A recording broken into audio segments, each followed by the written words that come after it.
तो नमस्ते दोस्तों, हम देखते हैं जीस अल्ट्रा ऑप्टीमीटर। अब इसमें मैं फिगर से पहले आपको एक बार वर्किंग समझा देता हूँ, उसके बाद जो आपको समझ में नहीं आएगा तो वर्किंग पढ़ के भी आपको पॉइंट बाई पॉइंट समझा दूंगा। इसमें क्या होगा, ये लैंप है, लैंप से इसमें लाइट गई और ग्रीन रिफ्लेक्टर और ये सब वो ग्लास वास सब सेट किए होंगे। फिर उसके बाद लाइट यहाँ पे आई, अब लाइट यहाँ पे आई, इसके बाद ये मिरर M1 है, M1 से लाइट रिफ्लेक्ट होके ये मिरर M2 पे गई, मिरर M2 पे गई तो लाइट वहाँ से रिफ्लेक्ट होके वापस M1 में आएगी। और फिर उसके बाद ये यहाँ पे और एक मिरर होगा तो उससे ग्लास होगा, तो ग्लास से जो ये अलग अलग जो रेस थी वो इकट्ठा होकर आपको आई बेस में मिलेगी। तो ये इसका फुल वर्किंग प्रिंसिपल है। अब प्लंजर को हम आगे घुमाएंगे, फिर वापस हम सेम स्टेप करेंगे।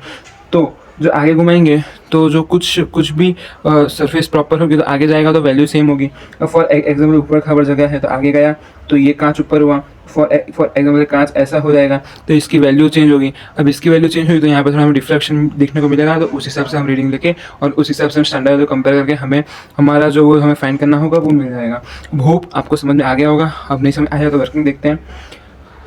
Workpiece touches measuring plunger, workpiece touches measuring plunger. फिर उसके बाद it dimension changes the plunger move slightly. अब if dimension changes the plunger it move slightly, मतलब वो धीमे धीमे हम जो प्लंजर को है ये साइड वो साइड घुमाएंगे।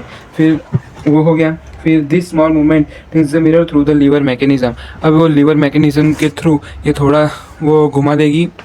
कहाँ गया, हाँ, टिल्स द मिरर थोड़ा रिफ्लेक्ट घूमेगा, थोड़ा ऐसा टिल्ट होगा और उसके वजह से reflected light spotted moves over the scale. अब तो फिर जो लाइट होगी वो उस हिसाब से, मैंने बोला ना, जैसे रिफ्लेक्ट होगा तो थोड़ा एक वो बनेगा और थोड़ा स्पॉट जैसा कुछ फ़र्क आएगा, स्पॉट में फ़र्क आएगा और वो हमें मैग्नीफाइड रीडिंग और वो सब देके हमें पता चल जाएगा और स्टैंडर्ड वैल्यू से हम कंपेयर कर लेंगे तो हमें वापस आइडिया आ जाएगा।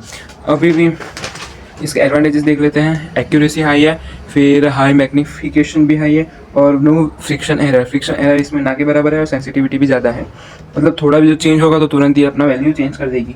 एप्लीकेशन का है प्रिसीजन, हम प्रिसीजन फाइंड करने में इसका यूज़ करते हैं और गॉज चेकिंग में भी इसका यूज़ होता है और मेजरिंग स्मॉल डेविएशंस में इसका यूज़ होता है। तो ये थे इस अलग अलग यूज़। तो कुछ भी डाउट हो, इजी था, मैंने समझाया था फर्स्ट टाइम जैसा था उसमें आपको समझ में आ ही गया होगा। सेकंड टाइम में थोड़ा कुछ खिचड़ा हुआ, लेकिन फर्स्ट टाइम जिसमें समझाया था उसमें आपको समझ में आ गया होगा। फिर भी कुछ जो डाउट रहा हो तो मुझे मैसेज कर देना, कमेंट कर देना, मैं आपको समझा दूंगा। तो वीडियो को अच्छा लगा तो लाइक करना और चैनल को सब्सक्राइब करना। धन्यवाद।